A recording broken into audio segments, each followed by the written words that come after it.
after it initially rattled regional bank shares more broadly. But this will probably set off a few alarm bells, and it sort of remains to be seen perhaps how the stock market will react tomorrow, and perhaps what more we can learn about this loan review and the weaknesses found. Sally Bakewell, who leads our US finance team. San Francisco Fed President Mary Daly says the central bank is in the ready position to adjust rates when needed.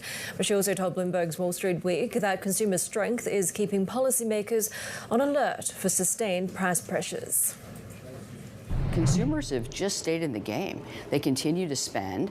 They continue to want to participate in the economy, and that's spurred growth, ongoing growth, and that's kept inflation a little bit higher for longer than we would have thought. But I still think overall the news is good. And yes, we absolutely see the challenges that families face when they have to pay higher borrowing costs. But we also know that what they really want us to do is bring inflation down. There is no place I go. I have a very big district, 9 states.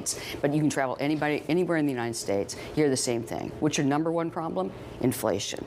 That's what people are focused on, and that's what our job is. For people in financial media and on Wall Street, the number one issue is rate cuts. Yes, that is their number one issue. But we work for the American people, not necessarily not for markets. So. But explain it to in your summary of economic projections, the last one. You have 3 in for the year. That's a projection. It's not a promise.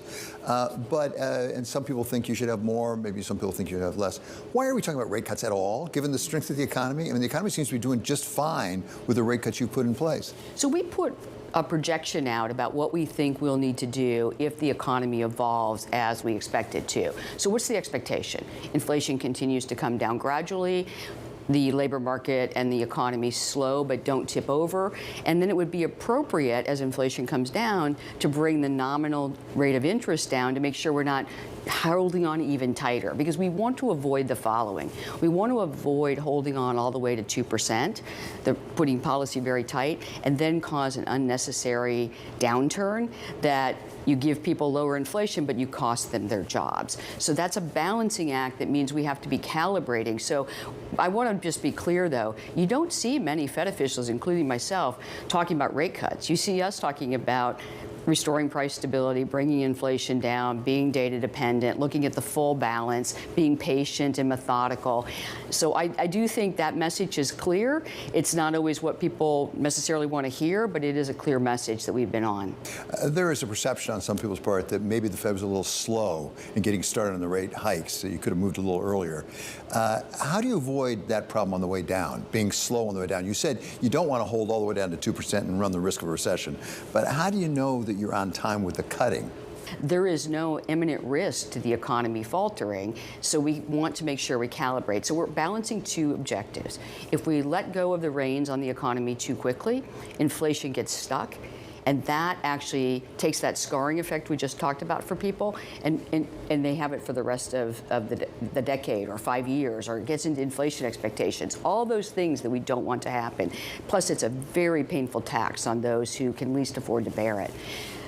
The other option, though, is we hold on too long and then the economy tips over, which obviously it hasn't done yet, but we want to avoid that. So that is a delicate balancing act, and it's why you keep hearing me and others say we're data dependent, we're not data point dependent, we're looking at the full complement, and we are agile, and we're sitting in what I call the ready position. We are ready to make moves and adjust as the data demand us to do. And I think right now the economy and policy are in a good place to do that. That was the San Francisco Fed President Mary Daly speaking with Wall Street Week host David Weston. And you can watch us live and see our past interviews on our interactive TV function, TV Go. There you can also dive into any of the securities or Bloomberg functions we talk about. Plus, become part of the conversation by sending us instant messages during our shows. This is for Bloomberg subscribers only. Check it out at TV Go.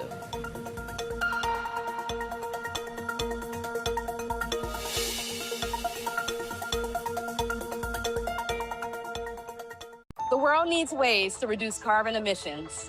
We're working on solutions for our business. Like carbon capture. That could also help businesses like yours. Heavy industry with low emissions. Let's deliver.